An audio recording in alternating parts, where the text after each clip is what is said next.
House Republicans strained through a day of starts and stops trying to advance President Donald Trump's tax and spending cuts package, GOP leaders working almost around the clock to persuade skeptical holdouts to send the bill to his desk by the 4th of July deadline.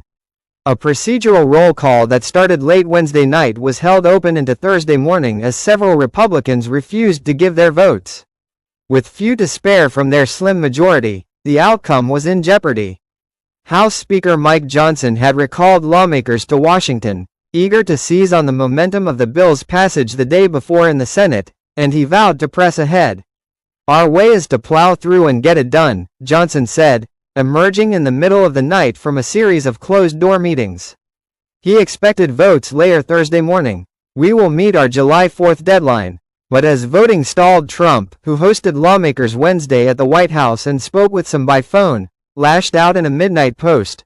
"What are the Republicans waiting for? What are you trying to prove?" He also warned starkly of political fallout from the delay, costing you votes. The idea of quickly convening for a vote on the more than 800-page bill was a risky gambit, one designed to meet Trump's demand for a holiday finish.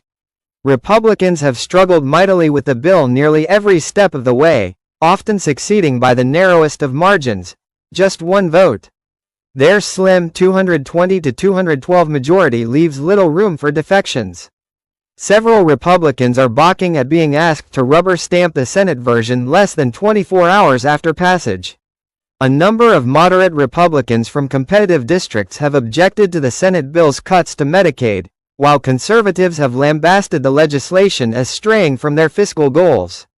It falls to Johnson and his team to convince them that the time for negotiations is over.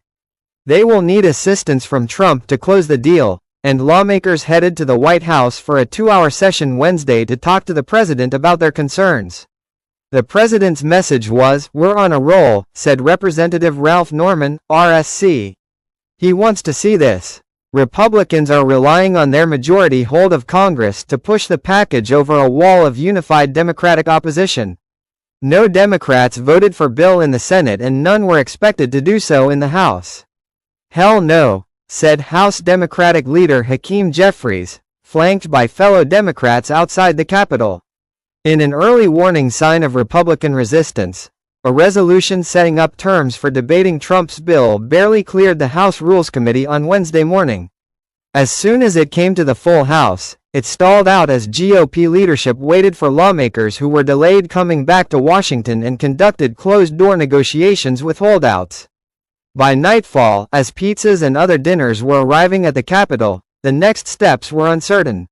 The bill would extend and make permanent various individual and business tax breaks from Trump's first term, plus temporarily add new ones he promised during the 2024 campaign. This includes allowing workers to deduct tips and overtime pay, and a $6,000 deduction for most older adults earning less than $75,000 a year. In all, the legislation contains about $4.5 trillion in tax cuts over 10 years. The bill also provides about $350 billion for defense and Trump's immigration crackdown.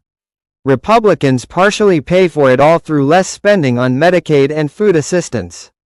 The Congressional Budget Office projects the bill will add about $3.3 trillion to the federal debt over the coming decade. The House passed its version of the bill in May by a single vote, despite worries about spending cuts and the overall price tag. Now it's being asked to give final passage to a version that, in many respects, exacerbates those concerns. The Senate bill's projected impact on the nation's debt, for example, is significantly higher. "Let's go Republicans and everyone else," Trump said in a late evening post. The high price of opposing Trump's bill. Johnson is intent on meeting Trump's timeline and betting that hesitant Republicans won't cross the president because of the heavy political price they would have to pay. They need only look to Senator Thom Tillis, RNC, who announced his intention to vote against the legislation over the weekend.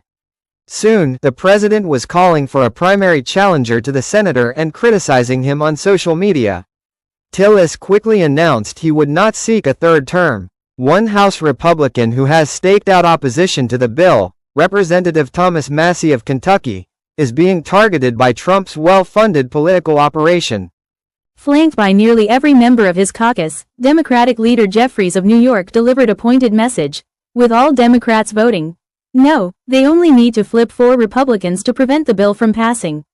Jeffries invoked the courage of the late Senator John McCain, giving a thumbs down to the GOP effort to repeal and replace the Affordable Care Act, and singled out Republicans from districts expected to be highly competitive in 2026, including 2 from Pennsylvania. Why would Rob Bresnahan vote for this bill? Why would Scott Perry vote for this bill? Jeffries asked. Democrats have described the bill in dire terms, warning that Medicaid cuts would result in lives lost and food stamp cuts would be literally ripping the food out of the mouths of children, veterans and seniors, Jeffries said Monday.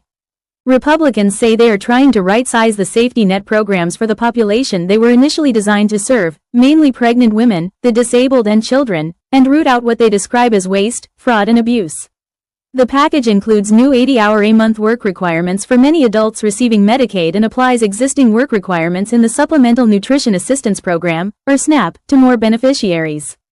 States will also pick up more of the cost for food benefits. The driving force behind the bill, however, is the tax cuts. Many expire at the end of this year if Congress doesn't act.